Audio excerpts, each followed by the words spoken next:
Bem, nesse bloco, agora acompanhado do Márcio e dando continuidade nas explicações sobre o Sampaprev 2, regime de previdência do servidor público municipal, que é ruim, muito péssimo para o servidor público, né, Márcio? É um tiro de canhão no peito. Bem, nós vamos detalhar algumas situações, Márcio, e o Márcio vai explicando para você, que está acompanhando o nosso programa, as consequências dessas novas regras. Márcio, tem várias situações que nos deixam muito preocupados, principalmente a pensão para cônjuge, né? Para o cônjuge, né? Pensão por morte. Por morte, que é a pensão por morte. Isso. E existe uma série de situações.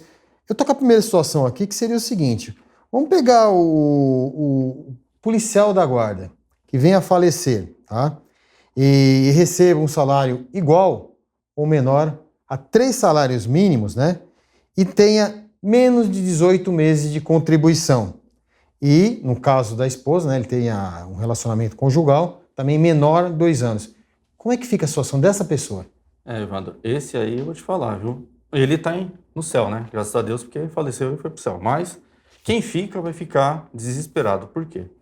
Se ele não tem 18 meses de contribuição, um colega que acabou de ingressar, ou se o relacionamento conjugal dele é menor do que 2 anos, a cônjuge, no caso, fica com 4 meses de pensão. Absurdo. 4 meses de pensão. Leva 100% do vencimento dele durante 4 meses e depois acabou. Não tem mais. E aí, Evandro, pior que a gente já teve um caso assim, porque essa regra de 18 meses de contribuição se aplicava antes já, né? O colega, ele divorciou de uma esposa tal, Sim. E entrou numa relação conjugal com outra esposa. E já estava convivendo há uns 6, 7 anos mais ou menos. Só que acontece, ele nunca documentou isso, né? Pro INSS Preprem, quer dizer, desculpa, Preprem, ele ainda era casado com a outra. A declaração de família dele ainda era casado com a antiga esposa, ex-esposa e tal. Quando ele faleceu, o que aconteceu? Quando entrou com o documento lá da pensão por morte, para quem que foi? Para a antiga esposa. Ex-esposa, na verdade. Tava com a certidão de casamento, né? Porque a esposa válida, mesmo... Não divorciou e tal. Então assim, mas foi fora da curva isso aí. O que acontece de verdade é o seguinte. Se não tem 18 meses de contribuição, não tem 2 anos de relação conjugal, cônjuge, fica com 4 meses de pensão. Filhos não. Filhos leva uma parcela maior, porque a regra para filho não exige 2 anos de relacionamento conjugal, mas 18 meses exige, né? Bem, e no caso, Márcio, onde o servidor, né, que vem a falecer, ele tenha um vencimento menor ou igual a 3 salários mínimos e a relação conjugal, né, seja maior de 2 anos. Isso. Se ele tem menor do que 3 salários mínimos, ele consegue levar a integralidade dos vencimentos, né? Ele tem mais de 2 anos de casado e tal, o vencimento é menor do que 3 salários mínimos, então a esposa, o cônjuge, que fica aí o esposo ou o cônjuge, leva 100% a integralidade dos vencimentos.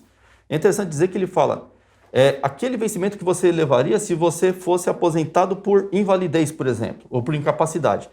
Quando se fala de aposentadoria por invalidez ou incapacidade, é o último vencimento. Então, é 100% do último vencimento. Mas tem um período também, né, para receber esses valores, aí tem uma regrinha, né, uma fórmula, né? Isso que é importante. A gente está falando Fórmula aqui de do pensão mal, né? por morte para cônjuges. Depois a gente vai explicar as outras. A gente está falando de pensão por morte para cônjuges.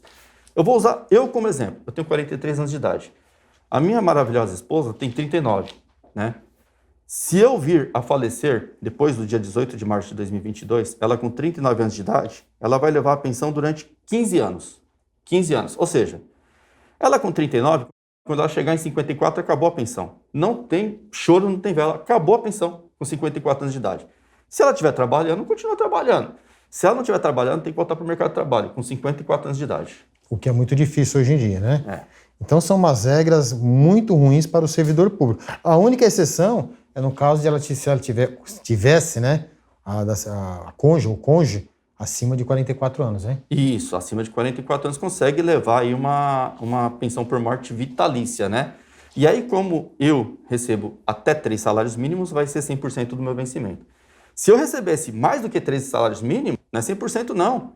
É 50% do vencimento, mais 10% por dependente. Eu tenho 2 filhos. O meu filho mais velho tem 22 anos, a minha filha mais nova tem 15. Usando eu como exemplo, ela receberia 50%, que seria a parte de cônjuge, mais 10% pela filha minha de 15 anos. 60%. 60%. Só que, quando a filha completa 21, os 10% dela afasta. Volta para o cônjuge? Não. A pensão diminui para 50%. Até os 54 anos no caso dela. É. Então, é uma regra muito ruim. Duríssima. É duríssima. Olha só, Evandro, sendo sincero, na nossa realidade de hoje, o colega falece, a família passa necessidade com o vencimento do colega. Porque já não é um vencimento alto. Agora você imagina com metade desse vencimento. Vai passar mais necessidade ainda. E pior ainda, sabe que vai acabar um dia. E não há distinção da causa-morte também, né? Não. Pode ser em serviço, pode ser fora de serviço. Não tem. Pode ser um ato heróico do GCM salvar o prefeito na sede da prefeitura. Não interessa. Vai se aplicar a regra. Lembrando que essas regras vão entrar em vigor a partir de 18 de março de 2022, né? Não estou falando para ninguém morrer antes, mas eu estou falando que ela vai entrar em vigor a partir de 18 de março de 2022. É um absurdo, né? Mas vamos lá, um outro caso, Márcio. Vamos dizer que o vencimento do servidor seja maior do que 3 salários mínimos e que ele tenha menos de 18 meses de contribuição ou menos de 2 anos da relação conjugal. Vai levar 50% do vencimento, porque a marca tem salários mínimos, né? Então vai levar 50% mais 10% por dependente durante 4 meses. 4 meses. A vergonha, gente. A vergonha. Né? Até o seguro-desemprego é maior, né? 6 meses. Justamente. Até o seguro-desemprego é maior. Sabe? É assim. Não tem segurança nenhuma. Nenhuma ser servidor público. Pior ainda da Guarda Civil, que está arriscado a morrer, justamente. Né? Existe alguma exceção nessas regras? Se o filho, né, for incapaz ou deficiente. Se o filho for incapaz e deficiente, ela vai receber a pensão enquanto durar a incapacidade e a deficiência. E aí traz um detalhe importante, que não está escrito lá, mas que a gente vai conseguir deduzir. Se está falando, olha, se inválido ou com deficiência pela cessação da invalidez ou pelo afastamento da deficiência. Se está falando que tem um momento que pode cessar, significa que de tempos em tempos eles vão fazer essa aferição desse direito. Ou seja, a pessoa que declara que o filho é deficiente ou inválido, mais tempo, menos tempo, eles vão exigir uma perícia para ver se continua a condição. Porque o município não vai querer continuar pagando. Entendeu? Então, vamos supor que fala que tem uma deficiência lá, tal. Grave, né?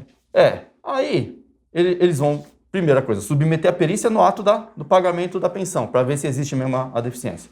Depois, de tempos em tempos, eles vão continuar periciando para saber se afastou a deficiência ou a incapacidade. E aí, meu amigo, se na perícia disser lá que afastou a incapacidade, afastou a deficiência, houve a melhora, acabou a pensão. Isso é grave. Bem, vamos continuando aí com as maldades da reforma da Previdência, que tem que lembrar que essa reforma da Previdência no município de São Paulo, Sampaprev, tem um lastro, ele tem uma origem. Sim. Essa origem é a famigerada PEC 06, que virou a emenda 103 do senhor Jair Messias Estraga Sua Vida, Bolsonaro. Mais conhecido como capiroto. O capiroto, né? É o nosso grande capiroto aqui. Então a origem teve na PEC 06. Mas vamos lá, vamos caminhando aqui, deixar essas discussões que nós já cansamos de mostrar que o governo federal vem fazendo conosco, né? Mas vamos lá.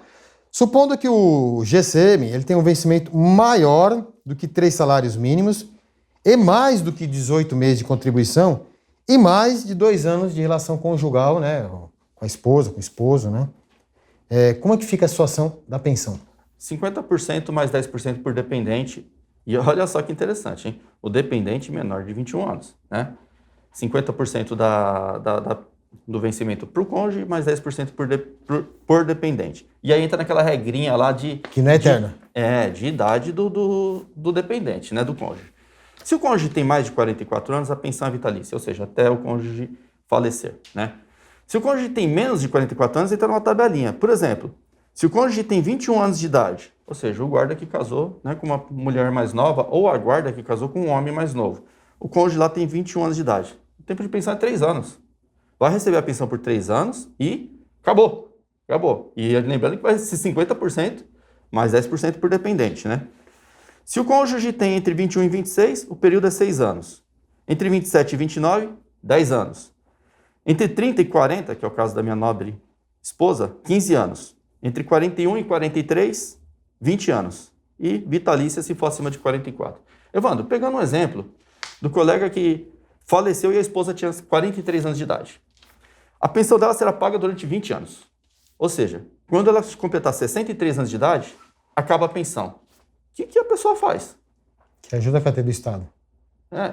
Então, vai voltar para o mercado de trabalho?